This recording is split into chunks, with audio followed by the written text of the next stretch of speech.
میرے واجب الاحترام قابل تکریم معزز دوستو، جو ہمارے سب سے اہم ترین عقائد میں سے ایک عقیدہ ہے، عقیدہ ختم نبوت۔ اس عقیدہ ختم نبوت کی اتنی اہمیت ہے، اتنی حیثیت ہے اسلام کے اندر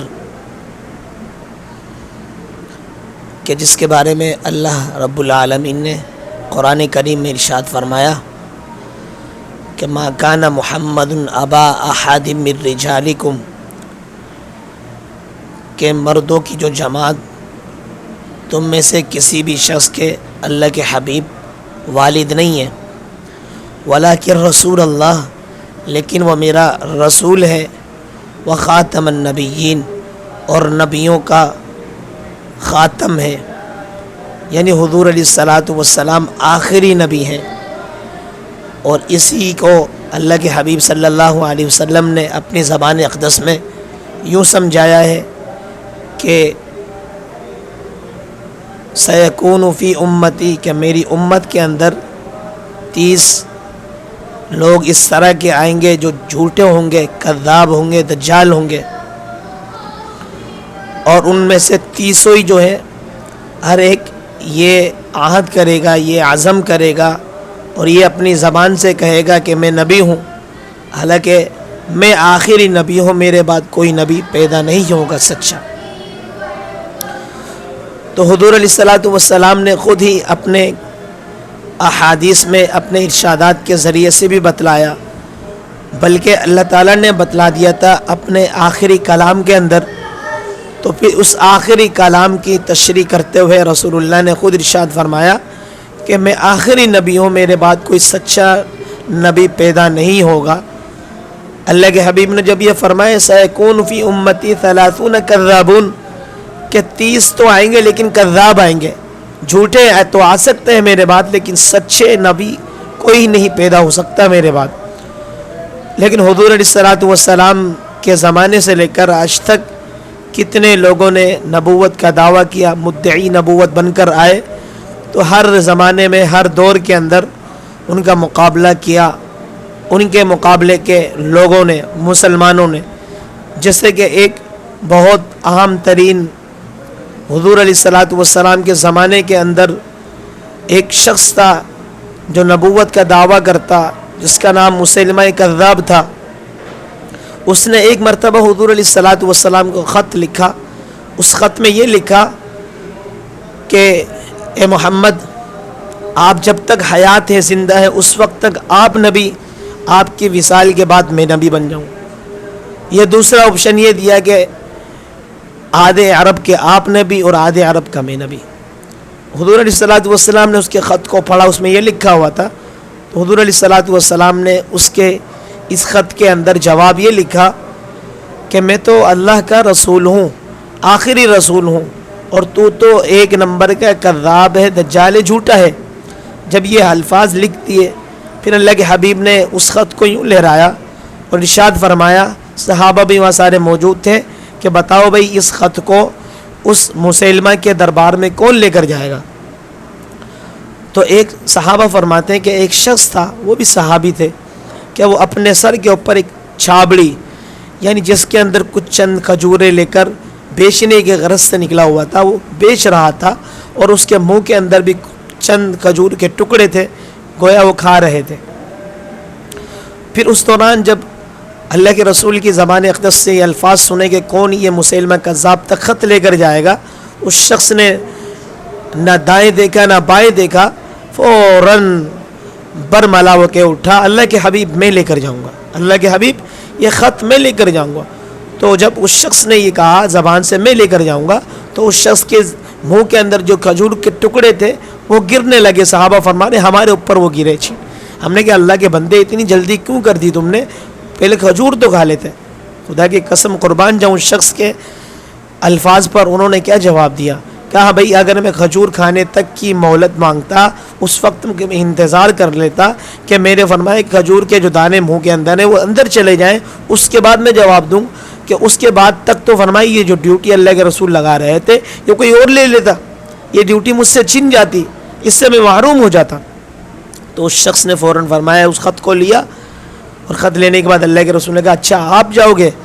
فرمایا اللہ کے رسول فرماتے ہیں بلکہ صحابہ کہتے ہیں کہ وہ اتنے کمزور اور بالکل کمزور جسم کے مالک تھے، جب ان کو اللہ کے رسول نے کہا یہ میرا گھوڑا ہے، یہ میری تلوار ہے، یہ میرا نیزہ ہے، اس کو لے کر جاؤ.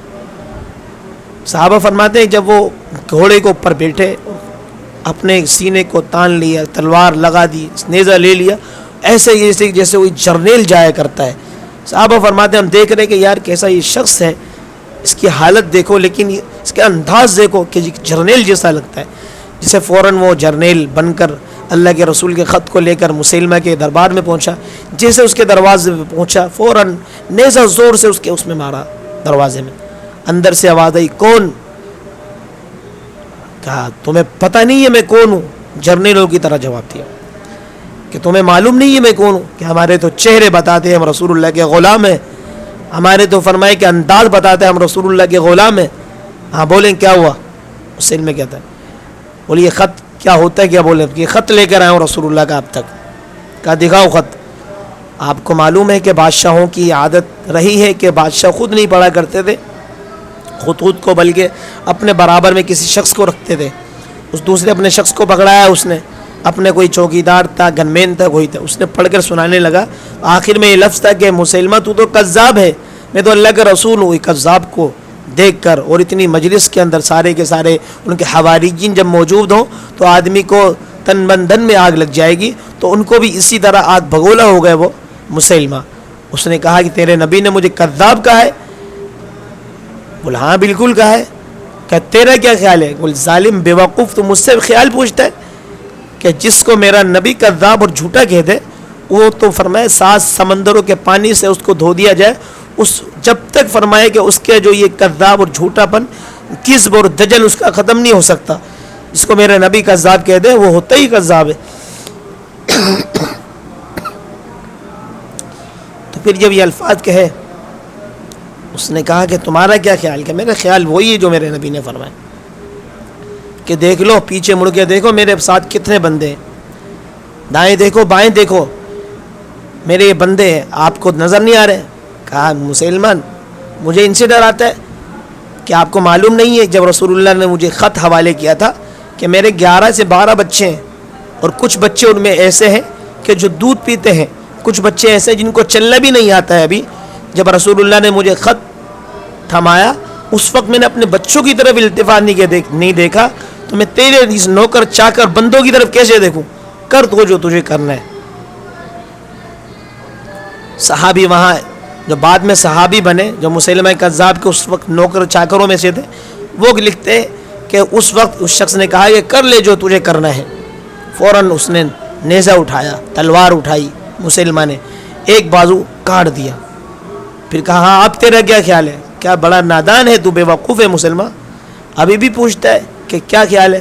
کہ میرا وہی خیال ہے کہ تو ہمیں ڈرانا چاہتا ہے ان سے کہ جن کو جنگ بدر اور احد جیسے معرکے نہیں ڈرا سکے تم ہمیں ڈرانا چاہتے ہو، میرا وہی خیال ہے.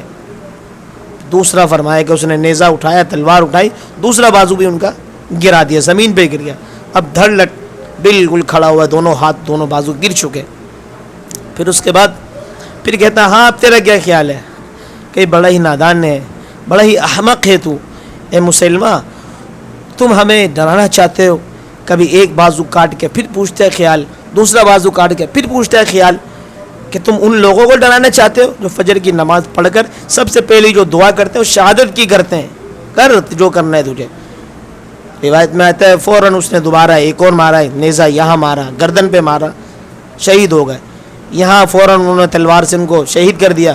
آپ علیہ الصلوۃ والسلام کے پاس وحی کی صورت میں حضرت جبریل امین پہنچتے ہیں کہ اللہ کے رسول آپ کے عاشق نے جان دے دی ہے. وہ کس طرح جان دی؟ کہ اس انداز میں دی کہ فرمایا مسلمہ نے اس کو یکے بعد دیگر تلواروں کے وار کیے اور شہید کر دیا ہے. اور یہاں تک اللہ کے رسول رونے لگے. مدینہ کے اندر صحابہ پوچھتے ہیں کہ اللہ کے رسول روتے کیوں ہیں؟